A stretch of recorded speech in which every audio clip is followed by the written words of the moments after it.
Dumating na sa bansa ang langis mula sa Russia na binili ng isang lokal na kumpanya ng langis.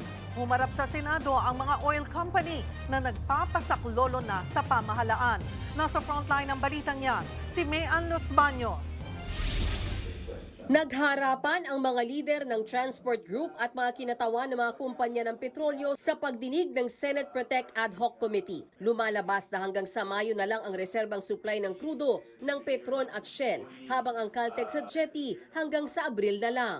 We haven't received any confirmation for future deliveries beyond April. It's on a wait and see. There is, although there are some offers available in the market, but the price is very high. Dagdag pa sa problema sa supply ang export ban ng mga bansang China, Thailand at Singapore. Ang chairman ng komite na si Senator Sherwin Gatchalian na stress sa nalaman nila. To be honest about it, after hearing the statements of the oil companies, medyo na-depress po ako. What I wanted to hear is certainty na merong supply papasok. Kung si Gatchalian na depress, si Senator Rodante Marcoleta na frustrate at umalis na lang sa hearing dahil hindi maipaliwanag ng maayos ang Department of Energy kung magkano ang halaga ng mga inaangkat nilang langis. This is the frustration, Mr. Chair. Salamat po. Mr. Chair.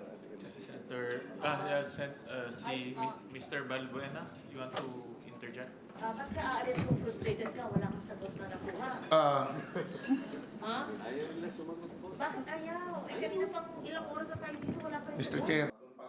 Maging si Manibela President Marval Buena naglabas ng sama ng loob, partikular sa mahal na petrolyo, tapos ayaw pang taasan ang pasahe.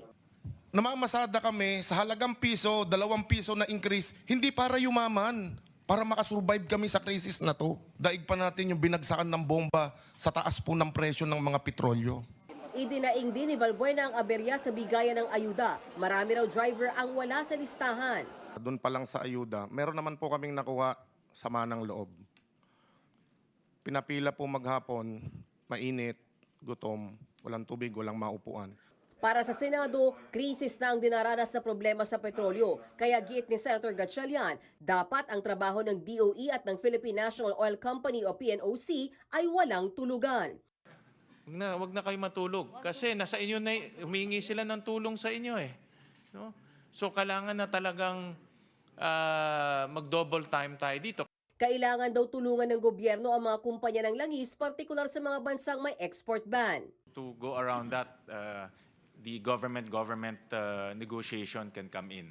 Correct, because some countries put in a list to say, okay, we do an export ban, but we're willing to consider exceptions to certain countries. Ang PNOC naman, kinakausap na ngayon ng gobyerno ng India at Amerika kasama din ng South Korea at Japan. Siniguro naman ng Department of Energy na may paparating na 22 milyong litro ng diesel galing Japan sa Sabado. Yun nga lang, isang araw lang din daw ang itatagal ng supply na yan dahil malaki ang demand sa nasabing produktong petrolyo. Pero isa pang nakikita ng oil companies na may malaking reserba ng langis ay ang China. Pero kailangan daw nila ng tulong ng ating gobyerno para kausapin ang nasabing bansa. Kinumpirma naman ni Energy Secretary Sharon Garin na may dumating sa Pilipinas na 700,000 barrels ng langis mula sa Russia. Ang consignee nito ay ang Petron. May dumating na ring diesel sa Luzon na binili ng gobyerno. Ang Philippine Chamber of Commerce and Industry may nahanap daw ng mapagkukunan ng langis mula sa mga hindi traditional na sources. Bukod sa DOE, pinabibilisan na rin ng mga senador ang kilos ng Crisis Committee na binuo ng ehekutibo na sa 1 linggo pa raw magmi-meeting. Bakit po next week pa? Bakit hindi ngayon na? We're coordinating with the Office of the President for the schedule of the President. The initial indication that the intent is to meet either this week or early next week. Move as fast as the price of diesel and gasoline is going up. Move as fast as that. Kung kada linggo tumataas yung presyo ng diesel at gasolina, dapat kada linggo nagmi-meet rin kayo. The name is Crisis Committee. So pag crisis, kailangan mabilis tayong gumalaw.